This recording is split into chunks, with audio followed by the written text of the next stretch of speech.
दोस्तों नमस्कार, कैसे हैं आप लोग। तो माफ़ी चाहते हैं, 2-3 दिन से हम आपसे जुड़ नहीं पाए। स्वास्थ्य का थोड़ा हमने हवाला दिया था 3 दिन पहले आपको। और देखिए, आपकी इत्तेफ़ाक यही था कि 3 दिन पहले मैं आपसे बोल रहा था कि ऐसा है कि मेरे गले में थोड़ा खराश है और हो सकता है कि मुझे ना इलाज की ज़रूरत पड़े। और हम इस तरीके से चीज़ें रहीं कि पूरी तरह से हम धराशायी हो गए और अब फिर आए हैं आपके साथ। तो आज कुछ अच्छी चीज़ें लेके आए हैं, देखते हैं। कुछ हमारे पसंदीदा सब्जेक्ट्स में डील होगी आज। और आपके साथ हम जुड़े हैं और 3 दिन बाद आज भी मेरी तबीयत उस हिसाब से बेहतर नहीं है, पर मैं आप लोगों से जुड़ के थोड़ा-सा आज बहुत ज़्यादा अपने आप को एनर्जेटिक महसूस कर रहा हूँ। 2-3 दिन से बिस्तर में पड़ा हुआ था, तो कोई वैसी चीज़ हो नहीं पा रही थी, कमरे से बाहर ही नहीं निकल पा रहा था। तो कोशिश है हमारी, आज आपसे जुड़े हैं, कुछ बेहतर चीज़ें आपको बता के जाऊँ, है ना? तो सबसे पहले सुप्रीम कोर्ट ने जो है लिव इन रिलेशनशिप सबसे पहले, है ना? अब तो चूँकि बहुत सी चीज़ें चल रही हैं, सिचुएशनशिप चल रही है ना? लॉन्ग डिस्टेंस रिलेशनशिप चल रहा है ना? तो वो सारी चीज़ों के साथ-साथ एक जो टर्म आता है बार-बार, वो क्या आता है? लिव इन रिलेशनशिप का। लिव इन रिलेशनशिप है क्या? चूँकि बदलते हुए परिवेश में, परिदृश्य में बहुत सी चीज़ें ऐसी हैं जो समाज को क्या कर रही हैं, एक तरह से बहुत सी चीज़ें मॉडिफ़ाई हो रही हैं।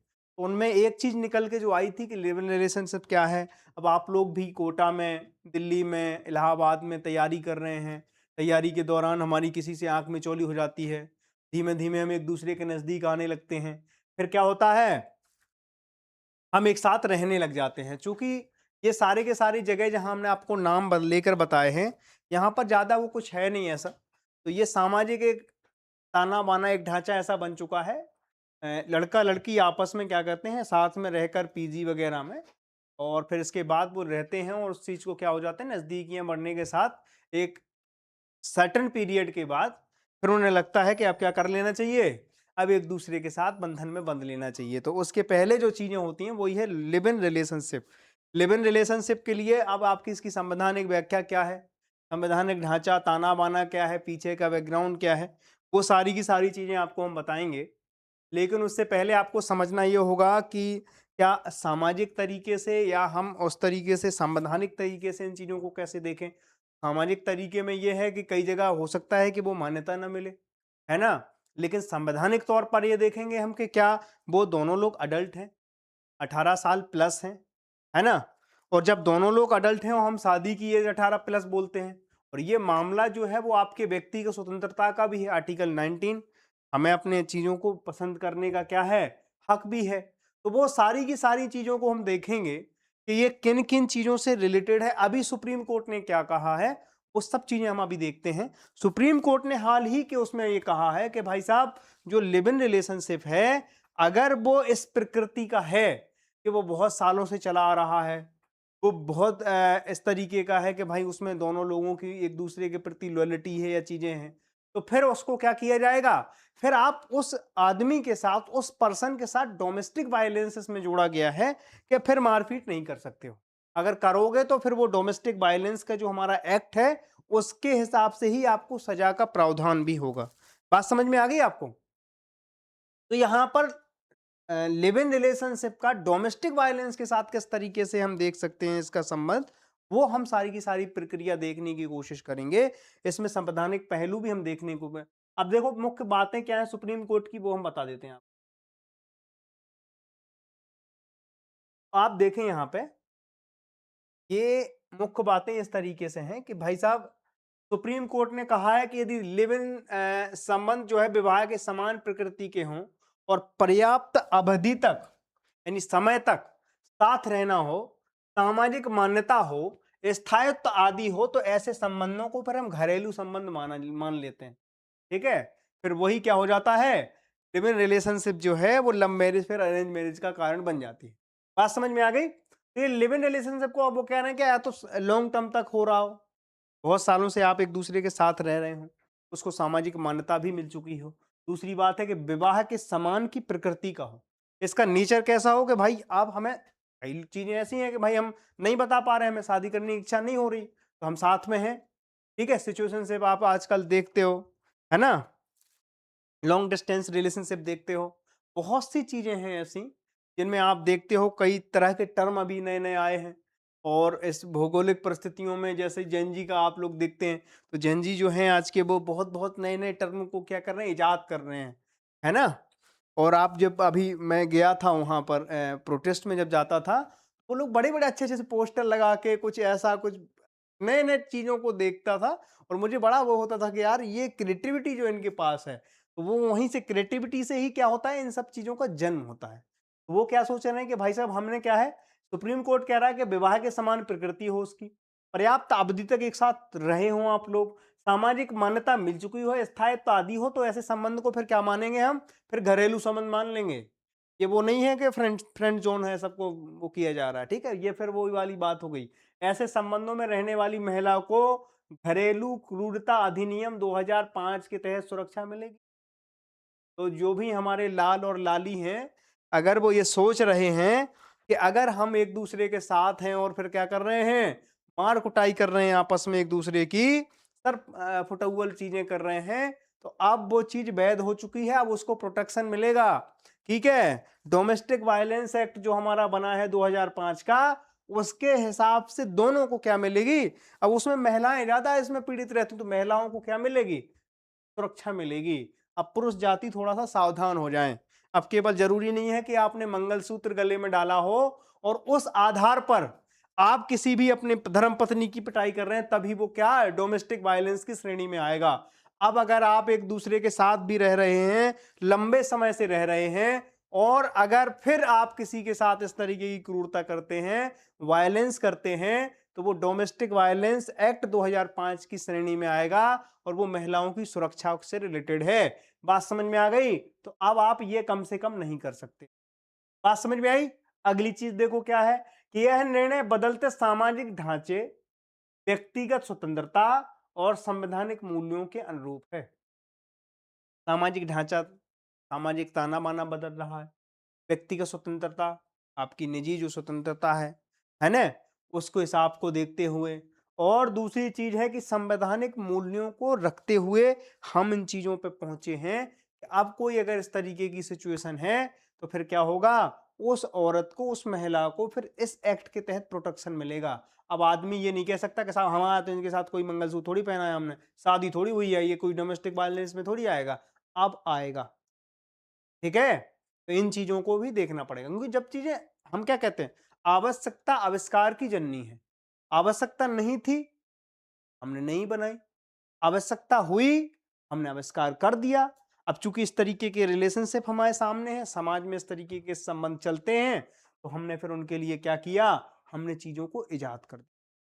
बात समझ में आ गई? अब देखो, घरेलू हिंसा से महिलाओं का संरक्षण अधिनियम 2005 धारा 2F क्या कहती है, कि घरेलू संबंध की परिभाषा में विवाह के समान संबंधों को भी शामिल किया गया हो। अब जो केवल विवाह नहीं है कि विवाह को भी शामिल किया गया है, विवाह के समान संबंधों को भी क्या किया गया है।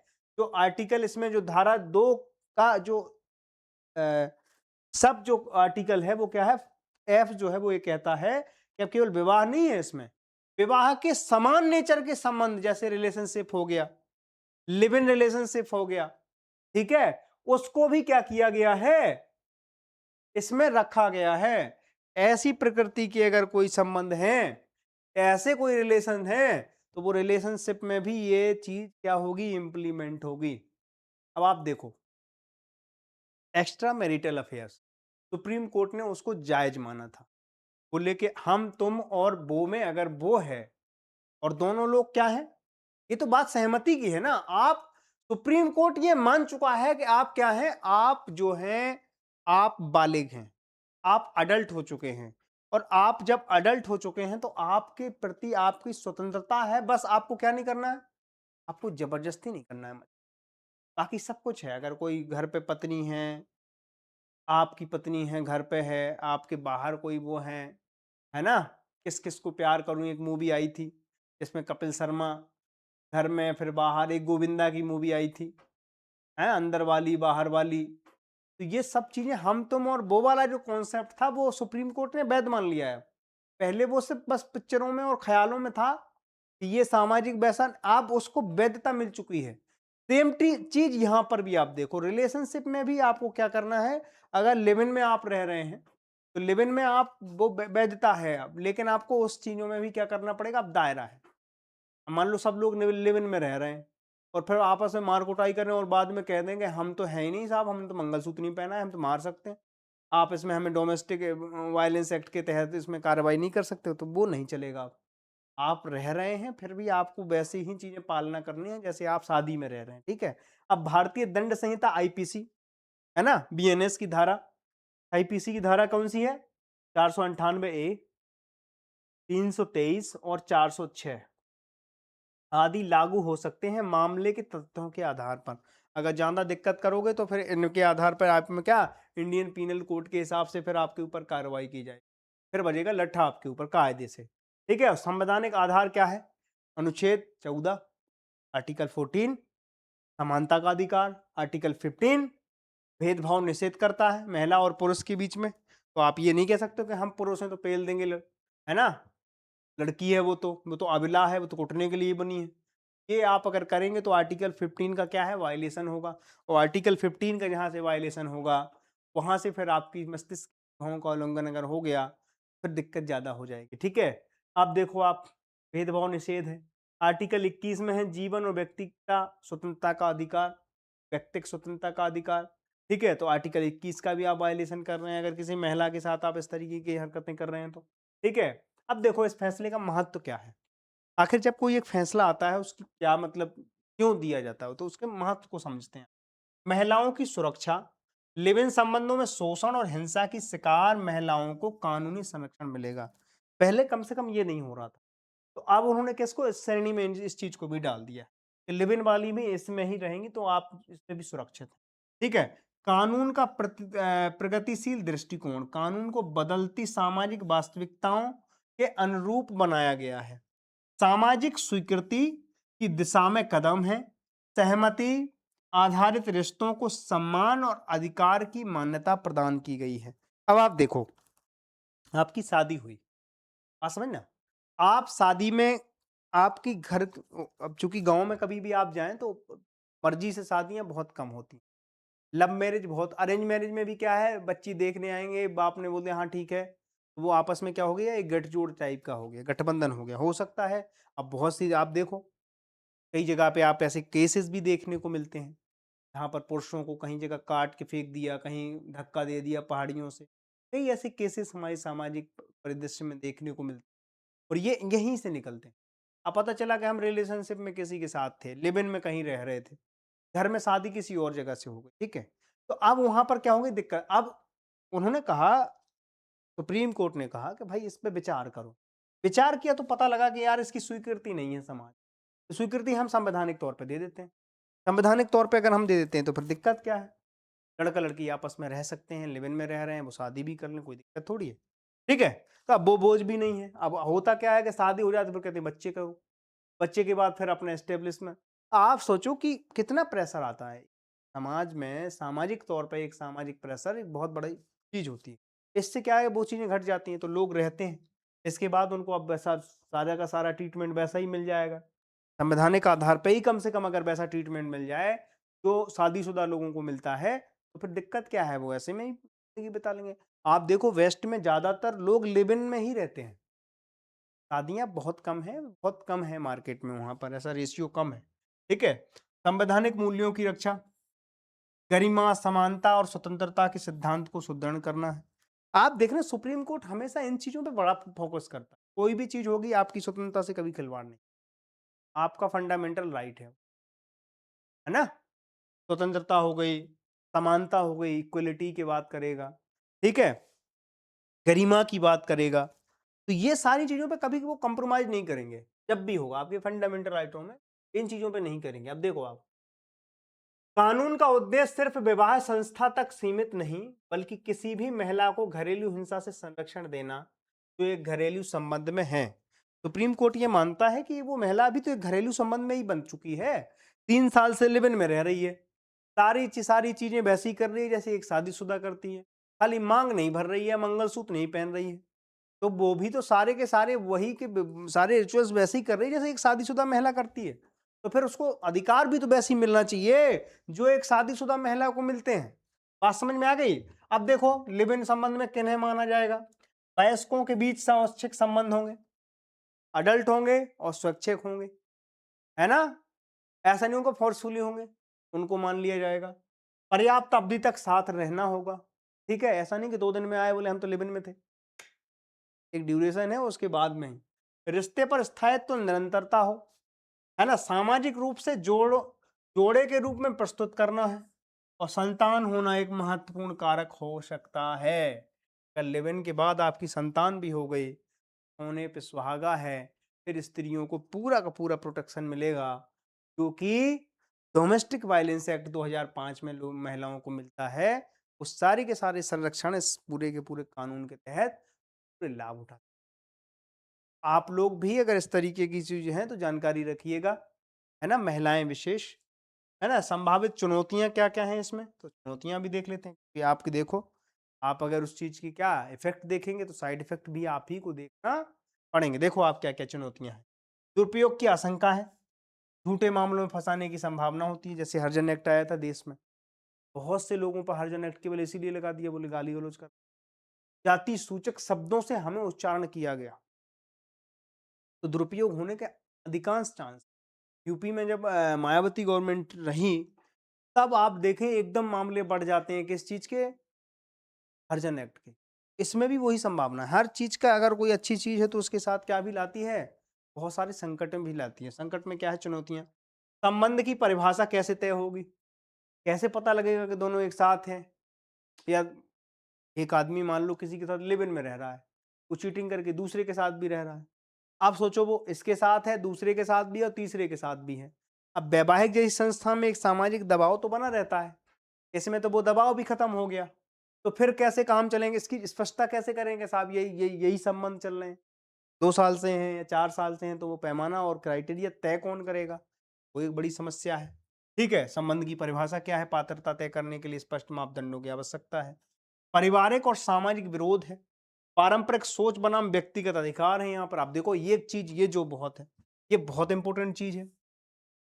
अब पारंपरिक सोच बनाम व्यक्तिगत अधिकार जहां पर है, आप किसके ऊपर झुकाव रखें आप एक तरफ आपके कल्चरल वैल्यूज हैं, आप समाज के तौर पर कम से कम वो चीजें नहीं देखना चाहते हो, लेकिन आप व्यक्ति की स्वतंत्रता को क्या करना, ठेस भी नहीं पहुंचाना चाहते हो, तो दोनों में द्वंद्व है आपस में। तो आप पारंपरिक सोच बनाम व्यक्ति की स्वतंत्रता में किसको चुनेंगे, उसका भी द्वंद्व है, तो वो भी एक जटिलता है। जांच की जटिलता देखो आप, निजी संबंधों के प्रमाण और प्रकृति को साबित करना चुनौतीपूर्ण। आप कह रहे हैं क्योंकि ये बहुत ज्यादा सीक्रेट है, आपने संस्था के साथ शादी की किसी व्यक्ति के साथ, उसके सारे प्रूफ हैं, सारे सामाजिक एविडेंस आपके पास है ना? इस संबंध में दिक्कत ये होती है कि पता ही नहीं लगता, माँ बाप तक को पता नहीं कि बिटिया कहाँ पे है, लिव इन में है हमारी, 3 साल से है, 4 साल से है।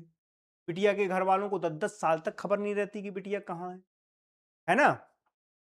मैं कई लोगों को ऐसे जानता हूं कि जो लोग पहले पढ़ाई के दौरान एक दूसरे के साथ लिव इन में रहे, अब पता चला कि जॉब भी लग गई, घर वालों को आज तक पता नहीं है कि साहब क्या है, शादी संबंध हो चुके हैं। शादी मतलब लिव इन में रह रहे हैं आप 4-4 5-5 साल से, तो वो बड़ी दिक्कत है। अब दोनों के घर पे क्या है, रिश्ता देखने वाले आ रहे हैं, अब ये ना इनसे कह पा रहे हैं ना उनसे कह पा रहे हैं, क्योंकि अभी लड़का जो है वो अभी पूरी तरह से सेटल नहीं हो पाया है। लड़की का एक मानना ये है कि साहब पहले सेटल होइए, तब हम आपसे क्या करेंगे, शादी विवाह स्थापित करेंगे। वो एक दबाव एक्स्ट्रा है, तो लड़कों के ऊपर अतिरिक्त वो प्रभाव। अब इसको स्पष्टता कैसे करें आप, अब घर वाले कैसे अब इसमें मान्यता कैसे दें, तो इसका पैरामीटर बड़ी दिक्कत है, उसकी बड़ी चुनौतियां हैं। ठीक है, तो आप देखो, आप स्पष्ट दिशा निर्देशन, पात्र लिव इन संबंधों की पहचान के लिए मानक तय किए जाएं सबसे पहले तो, है ना? जागरूकता और संवेदनशीलता, समाज और कानूनी प्रवर्तन एजेंसियों की जागरूकता बढ़े, संरक्षण के साथ साथ दुरुपयोग रोकने के उपाय भी हों। हमें स्त्रियों को संरक्षण देने के खिलाफ नहीं है, लेकिन स्त्रियां कह दें कि साहब हम तो इनके साथ 10 साल से रिलेशनशिप में हैं, इसका प्रमाण क्या है, तो कोई प्रमाण नहीं हो सकता है। इसका क्या प्रमाण है कि आप 10 साल से हो, लेकिन आपने कह दिया कि साहब हम तो 2 साल से 10 साल से इस आदमी के संबंध में है, ये हमें मारता है, डोमेस्टिक वायलेंस करता है हमारे साथ, उस आदमी की जिंदगी बर्बाद। बात समझ में आई? तो इसके लिए क्या करें, एक पैमाने भी बने, निरंतर समीक्षा, बदलते समाज और न्यायिक अनुभव के आधार पर कानून की समीक्षा होती रहे। ठीक है, ये सारी की सारी चीजें हमें देखना पड़ेगा। अब इसमें क्या करना है? तो पारिवारिक की धारणा में बदलाव लाना पड़ेगा, है ना? व्यक्तिगत स्वतंत्रता को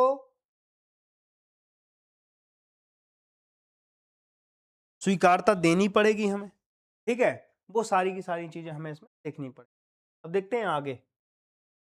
आप देखो, भुगतान और निपटान जो प्रणाली अधिनियम 2007 था, उसमें कुछ ना कुछ संशोधन किए हैं भी गवर्नमेंट ने। क्या संशोधन किए हैं, क्या थी ये सारी की सारी चीज़ें? क्योंकि आप ये देखो कि बदलते परिप्रेक्ष्य में हमारी जो इकोनॉमी थी 2007 में, ज़्यादातर लेन-देन कैश में हो रहा था, चेक में हो रहा था, बॉन्ड में हो रहा था। चेक में दे देते थे, कैश दे देते थे, तो ज़्यादातर क्या है, कैशलेस तो चीज़ें थी नहीं। सारी की सारी चीज़ें कैसी थी, कैश में हो रही थी। 2007 में हमने भुगतान और निपटान प्रणाली अधिनियम 2007 लागू किया था, लेकिन 2007 के बाद हमारा सारी की सारी चीज़ें क्या हो गई, डिजिटल हो गई। डिजिटल हो गई तो डिजिटल क्या बनने लगे, सारी की सारी चीज़ें कैशलेस होने लगी। एक फ़ोन में चले जाओ आप 7-8 दिन तक कैश रखे, मैं तो अपने बता रहा हूँ व्यक्तिगत अनुभव कि मैं पता चला हफ्तों-हफ्तों तक कैश नहीं रहता मेरे पास। रिक्शे वाला, रेहड़ी पटरी वाला, हर जगह क्यूआर है। अब तो आप नई दिल्ली स्टेशन पे भी चले जाओ तो वहाँ क्यूआर लेके बैठे हैं भिखारी तक। साहब आपके पास नहीं है कोई दिक्कत नहीं, ₹2 नहीं है, ₹5 नहीं है, आप ये लो कटोरा पीछे से, इसको स्कैन कर लो, ₹5 ₹10 अपनी श्रद्धा अनुसार चढ़ाते रहिए। तो हर जगह डिजिटलाइज़ेशन हो चुका है और उसका परिणाम ये है कि साइबर फ्रॉड भी बढ़ रहे हैं और एक दबाव भी बढ़ रहा है। दूसरा एंगल इसमें एक भी है, अभी जो इस पे गवर्नमेंट के उसमें भी उठाए जा रहे हैं, सवाल भी उठाए जा रहे हैं कि टाइमिंग बहुत मैटर करती है। यूपीआई जब भारत ने बनाया, यूपीआई इतनी बड़ी खोज है दुनिया की कि सोचो कि आप रेडी पटरी वाले को फ्री में आप क्या कर रहे हैं, चीज़ों को सर्व कर रहे हैं। अब इसके पीछे बैकएंड में चलो आप, बैकएंड में इसके पूरे एक सर्वर लगा हुआ है, उसमें लोग काम कर रहे हैं, एक ऑपरेशन है। आप सोचो एक ग्लिच नहीं आता है आप जब भी कुछ भी करें, यूपीआई आप करने जाएं एक ग्लिच नहीं आता है। कितनी सुपरफास्ट और सुपीरियर सर्विस दे रहे हैं हम लोग। और सोचो आपसे एक पैसा चार्ज नहीं कर रहे हैं हम, आपसे पैसा चार्ज ही नहीं हो रहा है। आप जाओ 5 लाख से ज़्यादा आप कहीं पे भी निकालने जाओ, 10 लाख से ज़्यादा, 20 लाख से ज़्यादा बैंक में 2% रख लेता है वो उसका, टोटल उसका अमाउंट का। सोचो क्योंकि आपने क्या किया, एक अतिरिक्त सर्विस ली है उनसे, एडिशनल सर्विस चार्ज बोलते हैं उसको। ठीक है, यहाँ पर आपको फ्री है सारी चीज़ें। आरटीजीएस, नेफ्ट आप कुछ भी करो, आप नेट बैंकिंग के थ्रू, यूपीआई के थ्रू, सारी की सारी चीज़ें क्या है, फ्री हैं आप। तो सरकार क्या कर रही थी अभी तक, जो सारी की सारी यूपीआई की जो जो भी एक्सपेंसिव वो जो चीज़ें थी, वो खुद ही अफोर्ड कर रही थी। और क्यों अफोर्ड कर रही थी, कोशिश ये कर रही थी, सरकार का ये मानना था कि हम जो है, हमारे यहाँ नोट बनाने में बहुत पैसा खर्च होता। बात भी सही है ना? 10-20 के कुछ प्लास्टिक्स जैसे नोट्स भी आए हैं, मैं उसके ऊपर वीडियो भी लाया था, आपको शायद पता हो। तो नोट बनाने में बहुत पैसा खर्च होता है, कागज़ का है ना? उसके फिजिकल उसमें फॉर्म में आपको प्रस्तुत करना, उसके सर्कुलेशन में एक पूरा का पूरा इकोसिस्टम काम करता है। तो उससे बचने के लिए सरकार का ये मानना था कि आप एक वॉलेट टाइप का है, वॉलेट आपको आपसे यहाँ ट्रांसफ़र हो गए, वहाँ से वहाँ ट्रांसफ़र हो गए, केवल डिजिट दिखते रहेंगे, उसमें पैसा नहीं लगेगा आपको कागज़ में ना रख-रखाव में। सॉरी। आप देखो कैसे होगा? एक आदमी इधर से उधर जा रहा है, लूटने का खर्च है ना? संभावनाएँ बढ़ जाती हैं, गिरने की संभावनाएँ बढ़ जाती हैं। ऐसे में सरकार कोई भी पैसा डालती है या डीबीटी के माध्यम से डालती हैं? तो डीबीटी के माध्यम से सीधा जिसके खाते में जाना है, उसी के खाते में चला जाता है। डिजिटलाइज़ेशन का एक फ़ायदा तो मिला ही है, फ़र्क भी पड़ा है इस चीज़ का। अब क्या हो रहा है देखो आप, एमडीआर है, एमडीआर क्या होता है? सबसे पहले ये समझने की कोशिश करते हैं कि सबसे पहले जैसे ही कोई चीज़ आपको देखो इधर मर्चेंट डिस्काउंट रेट जो है कि वह शुल्क है जो व्यापारी को अपने ग्राहक से डिजिटल भुगतान स्वीकार करने पर भुगतान सेवा प्रदाता जैसे बैंक पेमेंट गेटवे को देना होता है। अब देखो आप, कोई बैंक है, अगर कोई बैंक है, बैंक एक मर्चेंट है और फिर तीसरा कौन है, चेन समझो, बैंक है, एक मर्चेंट है, मतलब कोई दुकानदार है और दुकानदार के बाद जो सबसे आखिरी में है वो कौन है, बेनिफिशियरी या कोई भी व्यक्ति है, कोई एक आदमी है जो उस चीज को क्या कर रहा है, पेमेंट कर रहा है। अब पेमेंट किया उसने किसको, मर्चेंट को। डायरेक्ट बैंक को तो कोई जाएगा नहीं क्यूआर करने के, साहब क्यूआर ये लो हम तुम्हें दे देते, नहीं। हम जाएंगे सब्जी लेने, हम जाएंगे किताब लेने, तो हम उस दुकानदार को पेमेंट करेंगे। दुकानदार के पास क्या है, मर्चेंट वाला स्कैनर लगा हुआ है, ठीक है, मतलब वो दुकानदार है। हम लोग जो यूज करते हैं वो क्या है, नॉर्मल हमारे पास स्कैनर है, ठीक है, तो ये नॉर्मल है। उनकी लिमिट भी ज़्यादा होती है, वो कई लाख रुपए दिन में ले सकते हैं अपने खाते में। उसके बदले में बैंक क्या करता है, चार्ज करता है उनसे। आपने पैसा किसे किया, मर्चेंट को किया। किस बैंक के थ्रू किया, मान लो एसबीआई बैंक के थ्रू किया, गेटवे ले लिया, किसी ने वेबसाइट के थ्रू पैसा ले रहा है, तो वो किस बैंक को, बैंक सर्विस दे रहा है ना अगले को, तो बैंक उससे अपेक्षा रख रहा है कि हम आपको सर्विस दे रहे हैं, सारा का सारा खाता मेंटेन कर रहे हैं, तो आप हमें उसके बदले में कुछ ना कुछ पेमेंट दीजिए, कुछ अल्पाहार टाइप का कुछ ऐसी चीजें रखो जो बहुत नॉमिनल हो और हम आपसे चार्ज करते रहें। तो बैंक उसको सर्विस दे रहा है पूरी, तो बैंक उससे चार्ज कर रहा है। अब ये क्या कर रहा है, ये कस्टमर नहीं, बल्कि वो मर्चेंट किसे पे कर रहा है, बैंक को पे कर रहा है, ठीक है, गेटवे को पे कर रहा है। इसी को कहते हैं एमडीआर। बात समझ में आ गई। मर्चेंट डिस्काउंट रेट वह शुल्क जो व्यापारी को अपने ग्राहक से डिजिटल भुगतान स्वीकार करने पर भुगतान सेवा प्रदाता को देना होता है। ये सारी के सारे प्रोसेस को करने में इस सुविधाजनक प्रोसेस हो जाए कि ग्राहक हम पे पेमेंट कर ले आराम से। इस चीज को करने के लिए फिर वो मर्चेंट किसे पे करता है, वो करता है बैंक को या गेटवे को। गेटवे गेटवे एक ऐसी व्यवस्था होती है कि आप जैसे वेबसाइट बना रहे हैं, उस गेट के थ्रू कोई पैसा आपके जा रहा है आपके बैंक में, ठीक है, तो फिर वो क्या करेगा, बैंक चार्ज करेगा मर्चेंट से, ग्राहक से नहीं करेगा। कस्टमर से उसे कोई मतलब नहीं है, वो किससे करेगा, वो मर्चेंट से करेगा। बात समझ में आ गई। तो ये होता है एमडीआर। सरकार क्या कर रही थी अभी तक, कि अभी तक सब्सिडाइज था ये सारे सिस्टम। यूपीआई में जो एमडीआर का पैसा हुआ करता था वो सरकार क्या करती थी, सब्सिडी दे देती थी, तो मर्चेंट को क्या हो जाता था, फ्री पड़ जाता था। तो हर जगह, और ये किया क्यों गया, ताकि हर जगह जो हम कह रहे हैं ना, रेडी पटरी रिक्शा, हर जगह आपको देखना मर्चेंट वाला जो स्कैनर होगा वो फ्री, उनके लिए भी फ्री है।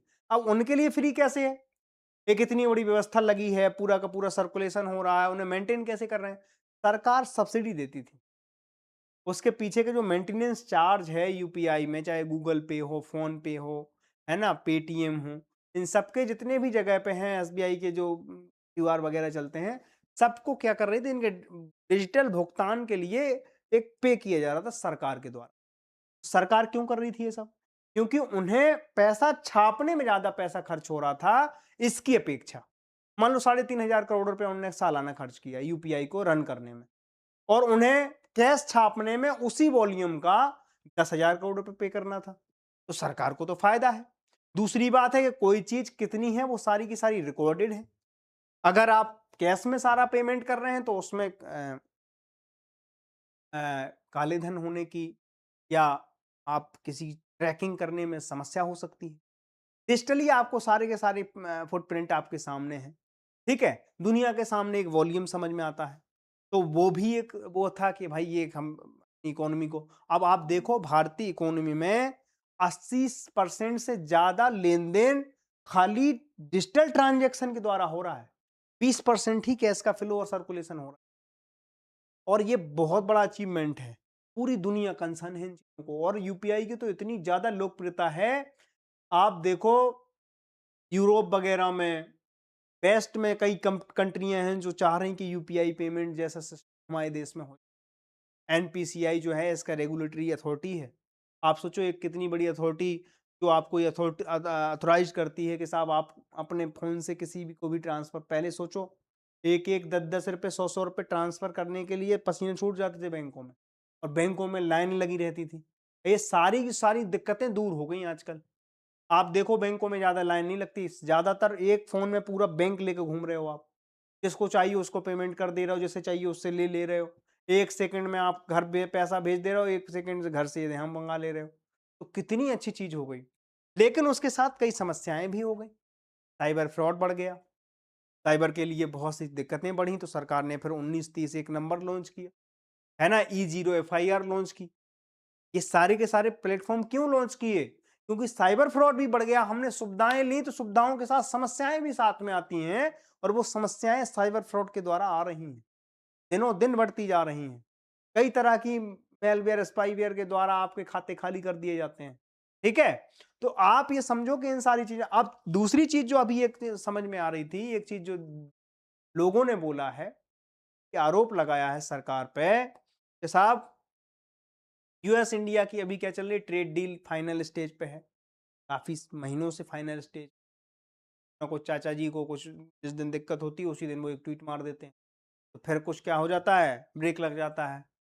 डेयरी सेक्टर में भी बोला कि साहब हमें डेयरी सेक्टर में अपनी एंट्री दो, सरकार ने मना किया तो उस पर भी बड़ा बवाल कटा। उनने बहुत जगह भारत को ह्यूमिलिएट करने की समस्या और बहुत ज्यादा कोशिश भी करी, ठीक है, लेकिन हम कुछ कुछ बात है कि हस्ती मिटती नहीं हमारी, सदियों रहा है दुश्मन दौरे जहां। उनने बहुत कोशिश की, ऑपरेशन सिंदूर से लेकर आज तक आप देखो अमेरिका की तरफ से बहुत से हमें strategic partnership, comprehensive strategic partnership, कई तरह की हमने वो दे रखी उन्हें, लेमुआ बेका, और हमने उनके साथ और कई तरह के एग्रीमेंट हमने कर रखे है ना, कर रखे हैं। अब आप देखो कि ये सारी की सारी चीजें धरी की धरी रह गई। अभी जब ट्रेड डील हो रही है तो वो कह रहे हैं कि साहब हमारे वीजा और मास्टर कार्ड को बहुत ज्यादा क्या फेस करना पड़ रहा है, कंपटीशन फेस करना पड़ रहा है आपके यूपीआई के द्वारा। सब लोग क्या कर रहे हैं, यूपीआई से ट्रांजेक्शन मार दे रहे हैं, इन लोगों को पैसा कमाने की वो ही नहीं मिल पा रही है, कहीं गुंजाइश ही नहीं मिल पा रही है। तो अब वो कह रहे हैं कि ऐसा कह रहा है विपक्ष कि सरकार के ऊपर अमेरिका दबाव बना रहा है कि आप ये सब्सिडी खत्म करिए और ये जो एमडीआर है वो वसूलिए, ताकि एक फेयर कंपटीशन हो सके किसके द्वारा, मास्टर कार्ड, वीजा, जो उनके पेमेंट गेटवे हैं उनमें, और भारत की जो कंपनी यूपीआई है उसमें। बात समझ में आ गई? तो ये सारी की सारी वो कह रहे हैं फसाद की जड़ अब है, टाइमिंग इसलिए मैटर कर रही है कि आप विदेशी जो शक्तियां हैं, जो उनका डीप स्टेट है, उसको लेकर आप बहुत ज्यादा कंसर्न है। उसके लिए आपने क्या किया, अभी पार्लियामेंट में एक बिल आया जिसमें भुगतान और निपटान प्रणाली अधिनियम 2007 में क्या कर दिया आपने, संशोधन कर दिया। बात समझ में आ गई? तो एक एंगल ये भी बन रहा है। तो आप अब देखें कि वित्त मंत्रालय ने भुगतान और निपटान प्रणाली 2007 है ना, पीएसएस एक्ट 2007 में संशोधन प्रस्तावित किया, जिसके तहत कुछ डिजिटल भुगतानों पर मर्चेंट डिस्काउंट रेट एमडीआर को फिर से लागू करने का प्रस्ताव है। सरकार कह रही हम जनता से नहीं लेंगे, लेकिन हम मर्चेंट को आप नहीं देंगे। 80% हमारी इकोनॉमी जो है वो डिजिटल हो चुकी है, आप लोग आदी हो चुके हैं। हम शुरू शुरू में 1-1.5 साल ही क्या करते हैं, जियो की सिम पे जो है फ्री बांटते हैं, उसके बाद हम जियो में जो नेट की व्यवस्था है वो हम और डबल कर देते हैं। ये एक वो वाली बात है कि इन्हें तब तक वो करो जब तक इन्हें हराम की खाने की आदत ना पड़ जाए। अब देखो पहले सरकार हमें कहाँ लेके गई, बोली साहब सब लोग डिजिटली काम करो, डिजिटली पढ़ाई करो, डिजिटली सारा का सारा पेमेंट करो। जैसे ही हम डिजिटल पे पहुंचे, सरकार कह रही है आप फिर से जाइए, वापसी जाइए कैश पे। क्यों? क्योंकि अब आपको वो रील सरकाने की आदत पड़ गई। अब आप कैश गिन गिन के पागल नहीं होंगे। बात समझ में आ गई? तो आपको क्या हो गई, इसकी आदत पड़ गई। तो अब मर्चेंट क्या करेगा, मर्चेंट पे करेगा किसको, बैंक को या गेटवे को। अब मर्चेंट पे करेगा तो मर्चेंट किससे वसूलेगा, सरकार तो कह रही हम नहीं वसूलेंगे, लेकिन मर्चेंट को जब पैसा लगेगा, मान लो कि आधा % भी लग रहा है एक ट्रांजेक्शन पे, तो आधा % में वो कुछ तो कोशिश करेगा कि ग्राहक को रेट बढ़ा दें, एमआरपी बढ़ा दें। किंतु किस पे पड़ेगा बोझ, वो जो आम आदमी पे पड़ेगा साहब, जिस आम आदमी ने सरकार बनाई थी, फिर सरकार ने उसे ही बेवकूफ बना के निकल लिया। ठीक है, तो अब देखो आप संशोधन का प्रस्ताव की मुख्य बातें क्या हैं। कुछ श्रेणियों के डिजिटल भुगतानों पर पुनः एमडीआर लागू किया जाएगा। एक और आपको फैक्ट मैं आपको इसमें बता देना चाहूँ, डिजिटल भुगतान में 1 से लेकर 2,000 रुपए की राशि, कितने से, 1 रुपए से लेकर 2,000 रुपए तक की राशि जो है, ये जो वॉल्यूम है पूरी हमारी इकोनॉमी में, 80% डिजिटल ट्रांजेक्शन हो रहा है। 80% में जो छोटे ट्रांजेक्शन हो रहे हैं, 10 रुपया, 20 रुपया, 50 रुपया, 1,000 रुपए, 1,500 रुपए, 1,200 रुपए, ये जो 2,000 तक का वॉल्यूम है, ये 95% है। ये भी आपको ध्यान रखना है। सरकार कह रही मैं यहां नहीं लगाऊंगी कोई भी टैक्स, लेकिन 2,000 से आप अगर ऊपर बढ़े, जो कॉमर्शियल एक्टिविटी बड़ी बड़ी हो रही हैं, उनके ऊपर हम टैक्स जरूर लगाएंगे, एमडीआर लगा देंगे।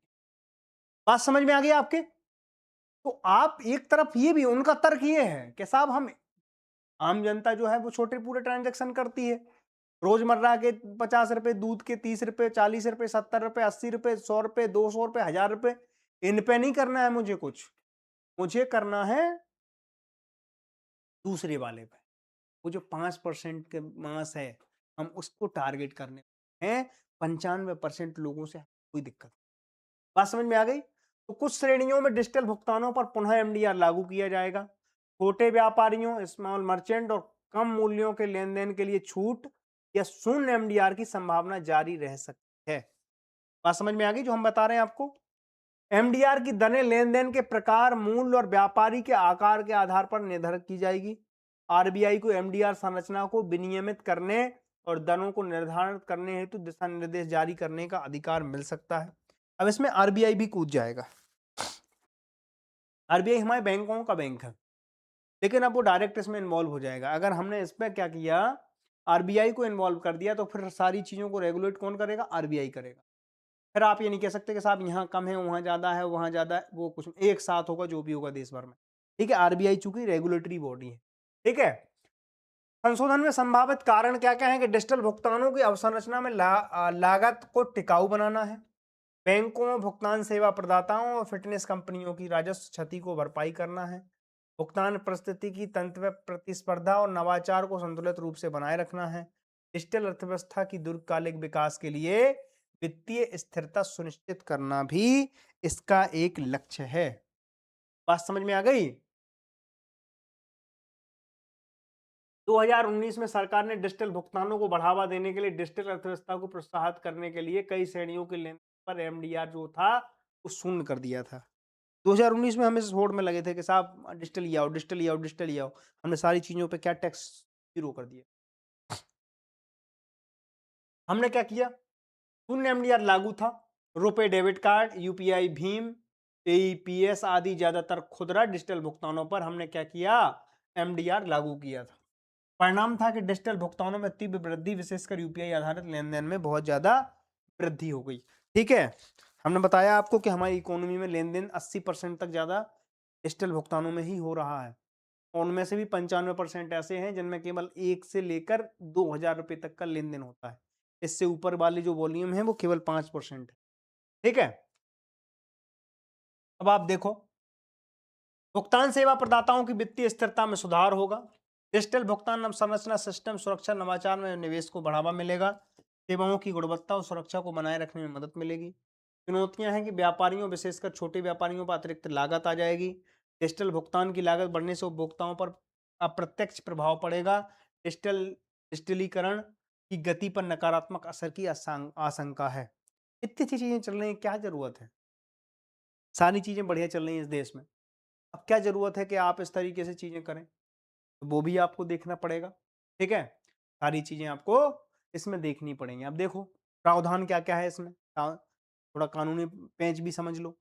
भुगतान और निपटान प्रणाली अधिनियम 2007, पीएसएस एक्ट 2007 में अधिनियम का उद्देश्य भुगतान और निपटान प्रणालियों को विनियमित करना ताकि उनकी सुरक्षा, दक्षता और विश्वसनीयता को सुनिश्चित किया जा सके। अधिनियम के अंतर्गत आरबीआई को विनियमांक ढांचा बनाने और विनियमन जारी करने का अधिकार प्राप्त है। ठीक है, देखो आप यूपीआई 0% लगाए भी टैरिफ, रुपए डेबिट कार्ड पर 0% है, क्रेडिट कार्ड भुगतान पर लागू पहले से था, वो अभी भी है। वॉलेट पर क्या है, 0% है। 0% आप वॉलेट पे कोई भी लेन देन करते हो, 0% आपको वो देना पड़ता है, टैक्स देना पड़ता है। ठीक है, अब समझो, एमडीआर ढांचे को नवाचार, समावेशन और डिजिटल वृद्धि को बढ़ावा देने के लिए काम कर रहे हैं। छोटे व्यापारियों की सुरक्षा एवं चरणबद्ध तरीके से एमडीआर की संरचना पर काम हो। ट्रांसपेरेंसी, प्रतिस्पर्धा है ना, और उपभोक्ता के हित सुनिश्चित करने के लिए आप काम करें। सभी हितधारकों को, व्यापारी, फिटनेस, बैंक, उपभोक्ताओं के साथ परामर्श और प्रभावी बातचीत के बाद इन सब चीजों को क्या किया जाए, इम्प्लीमेंट किया जाए। बात समझ में आ गई? ये तो हमारा था भुगतान और निपटान प्रणाली अधिनियम 2007 में हमने क्या किया है, कुछ कुछ क्या किए, चेंजेस किए हैं। क्या चेंज किए हैं, तो एक आशंका ये भी है कि साहब अब जो मर्चेंट है उस पर बोझ बढ़ेगा। ठीक है, वो बोझ जो है वो अब डायरेक्टली जनता पे डाल देंगे, तो उपभोक्ता पे, अंतोगत तो उपभोक्ता को ही देना है। यानी कि सरकार अब यहाँ से क्या करेगी, पैसा वसूलेगी। सब्सिडी दे रही थी अब नहीं देगी, वो भी है। इससे नकारात्मक प्रभाव ये है कि जो डिजिटल ट्रांजैक्शन 80% है वो गिर भी सकता है। भारत की ये बड़ी दिक्कत है कि जो लोग डाटा देखते हैं और डाटा में जो आंकड़े देखते हैं ना, उससे आंखें फट जाती हैं लोग। लोग बहुत इंटरेस्टेड हैं भारत के यूपीआई में इन्वेस्ट करने के लिए, क्योंकि ऐसी दुनिया में व्यवस्था ही नहीं है। और सबसे बड़ी बात है, 150 करोड़ लोगों में अगर इतनी बेहतरीन व्यवस्था, इतनी स्मूथली कोई चीज़ कर रही है, आप उसको समझो कितनी बड़ी बात है। लेकिन एक चुनौती ये भी है कि कब तक करते रहेंगे हम फ्री का? हमने तब तो एक टारगेट लेके चले थे कि साहब हम 10 साल या 15 साल या 5 साल के लिए हम ऐसा करेंगे, ताकि हमारा क्या बढ़ जाए, थोड़ा-सा डिजिटल ये लोग आ जाएँ, उनको समझ लें। अब हम ज़िंदगी भर तो नहीं देंगे, और दूसरी बात है, इसको बचाना भी है। यूपीआई वगैरह में साइबर अटैक वगैरह हों तो इसकी सुरक्षा के लिए काम भी करना है, क्योंकि उसमें हमें एक इंफ्रास्ट्रक्चर बिल्ड भी करना है। सबके लिए ये सारी चीज़ें ज़रूरी भी हैं। कोई सुविधा अगर आप लेते हैं, आप समझो कि बारिश का पानी अगर बारिश बरस रहा है, तो ढगान के रूप में सूरज को क्या करना होता है, उतना लेना होता है जैसे कि सूरज बाष्पीकरण के द्वारा पानी को लेता है और फिर से वहीं के वहीं छोड़ देता है जनता। तो ये टैक्स का एक बहुत बड़ा, हम इस तरीके से व्याख्या भी करते हैं कि टैक्स उतना ही देना चाहिए कि वो लोगों के हित में फिर से वहीं के वहीं बारिश कर दे। ठीक है? तो ये सारी की सारी चीज़ें हमने अभी 2 टॉपिक समझे, जिनकी हमने सारी की सारी चुनौतियाँ समझी, लाभ समझे, आगे की हमने बातचीत की, तरीका समझा, क्या चीज़ें हो सकती हैं। आज के लिए बस इतना ही। आज भी आपको लग रहा होगा हमारी तबीयत उतनी अच्छी नहीं है, लेकिन फिर भी हम कोशिश करके आए आपके पास, और कोशिश की हमने। कल फिर मिलेंगे। Thank you.